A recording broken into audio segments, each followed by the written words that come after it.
네, 주안의 만나 12월 15일 화요일 묵상을 함께 나누도록 하겠습니다. 오늘 말씀은 역대하 33장 1절에서 25절 말씀으로요. 그제서야 라고 하는 제목으로 함께 묵상을 나누도록 하겠습니다. 자, 오늘은 히스기야의 아들 므낫세가 등장합니다. 이 므낫세는 또 우리들에게 의문을 던져주는 그런 행위들을 하죠. 그의 아버지 히스기야는 그렇게도 하나님께 열심을 다하는 삶을 살았는데 왜 또 므낫세는 이방 종교들을 이렇게도 열심히 추구하며 살아가는가? 자, 므낫세의 행적들을 보니까 어디까지 가냐면 몰렉에게 자기의 아들을 바치는 일까지 하게 됩니다. 불에 태워서 죽여요, 아들을. 이 므낫세는 히스기야가 헐어버린 산당을 세우고 바알을 위한 제단들을 세우고 아세라 목상들을 다시 만들고 하늘의 모든 1월 성신을 경배하고 섬깁니다.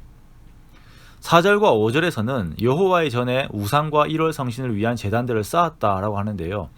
하나님의 자리에 다른 이 므낫세의 하나님들을 올려버린 것입니다. 저는 오늘 본문을 보면서 정말 궁금했어요. 자, 왜 그랬을까? 왜 므낫세는 이렇게 이상한 짓들을 했을까? 생각하고 또 생각하면서 제 머릿속에서 나오는 답은 하나밖에 없었습니다. 자, 일단 므낫세가 하나님을 인격적으로 만나지 못했고요. 그것은 당연한 전제이고, 자, 그러다 보니까 자기가 왕으로서 선대 왕이었던 자신의 아버지의 업적들에 비교를 했을 때에 자신을 드러낼 수 있는 유일한 방법이 선대왕, 즉 아버지가 중요하게 생각했던 것들을 무너뜨리는 것이죠. 히스기야가 여호와의 전을 회복한 것이 정치적인 하나의 방법론이라고 생각을 해버리면 이런 결과가 나옵니다. 자, 그러면 나도 왕인데 나도 다른 정치력, 나의 다른 통솔력을 보이겠다. 백성들 앞에서 아버지와는 차별된 나의 무언가를 보이겠다라고 생각을 한다면 이런 결과들이 나오게 되는 것입니다.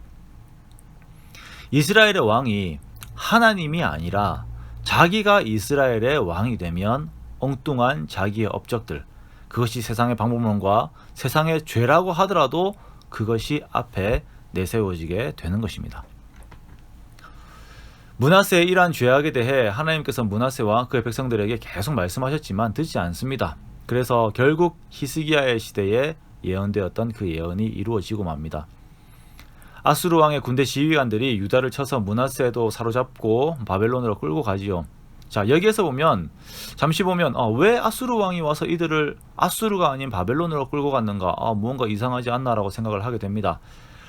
여기에서 아수르 왕은 아술바니팔로 추정을 합니다. 이 아술바니팔이 바벨론에서 있었던 형제들의 난을 진압을 하고 있었던 시기였기 때문에 므낫세를 잡아서 바벨론으로 사로잡아간 것입니다. 자, 이때 므낫세가 환난을 당하여서 그의 하나님께 간구를 합니다. 그의 조상들의 하나님 앞에 크게 겸손을 하면서 그때 그가 바닥을 칠 때 비로소 회개합니다. 고난이 우리에게 유익이 될 때가 있습니다. 하나님의 율례를 더욱 바라보게 하고, 또한 내가 겪은 고난을 다른 사람들이 겪고 있을 때에 미리 경험한 사람으로서의 위로가 더 큰 위로를 그 사람에게 줄 수가 있는 것이죠. 그런데 분명하게 알아야 하는 것은 내가 신앙적 인생의 경험을 위해서 일부러 죄에 들어갈 필요는 없다는 것입니다. 물론 그런 사람이 있겠습니까만 내가 짓는 죄와 그에 대한 경험이 이후에 언젠가 신앙적 경험에 도움이 되겠지라고 스스로에게 당위성을 부여하면서 들어가는 사람들이 있기에 말씀을 드리는 것입니다. 하나님께서 나를 연단시키기 위한 고난을 우리가 이겨내는 것은 분명 유익이 됩니다만, 내가 스스로 죄에 들어감으로 인해서 형통함을 잃어버리고 돌아서 하나님께로 다시 가는 그러한 행위는 지혜로운 것이 아닙니다. 우리의 인생과 그 안에서의 시간은 일직선이고 유한한 것이기 때문입니다. 우리가 하나님의 가치와 세상의 가치를 혼돈해버리게 되었을 때에 마음에 바라는 하나의 그림이 있죠. 세상의 즐거움 다 누리다가 마지막에 회개하고 구원받는 것. 이런 생각을 가지는 사람들은 죽음 직전에 구원받은 십자가의 강도가 그 인생 롤 모델이에요. 하나님께서는 그의 자녀가 돌아오게 하기 위해서 모든 방법을 다 쓰시는데, 어떤 사람들은 하나님께 평생 얻어맞다가 그의 삶에 평안과 형통함이 없다가 엉뚱한 것에 시간과 에너지 다 소모하고 마지막에 정신 차리고 하나님께로 돌아오는 경우들이 있어요. 오늘의 므낫세를 보세요. 모든 영광 다 잃고 자기가 왕이라고 내세우다가 포로로 끌려가는, 정말 자존심, 그 자존감이 바닥을 치는 경험을 하고 하나님의 긍휼하심 가운데 바닥에서 다시 일어날 때에 13절에 보니까 그제서야 여호와께서 하나님이신 줄을 알았더라라고 말씀을 하고 있는 것을 우리가 보게 됩니다. 그제서야, 실컷 얻어맞고 나서야 이방 신들과 여호와의 전에 우상을 제거하고 모든 제단들을 다 성 밖에 던지고 다시 예배를 회복합니다. 아버지가 만들어 놨던 하나님의 성전 다 부셔버리고 우상 세웠다가 실컷 얻어맞고 다시 우상 버리는 이런 인생의 헛수고를 하고 있는 것입니다. 여러분, 히스기야와 므낫세의 인생 중에서 누구의 인생을 본받고 싶습니까? 므낫세의 인생 스릴이 있었겠죠. 쾌락도 있었겠죠. 하지만 그 속에서 진짜 참된 가치인 하나님을 모르고 살다가 무너질 대로 무너진 삶 속에서 겨우 올라왔습니다. 그러므로 므낫세가 여호와의 전에 세상의 신들을 둔 것처럼 혹시나 우리가 하나님의 자리에 다른 것들을 두는 우를 범하지 않기를 원합니다.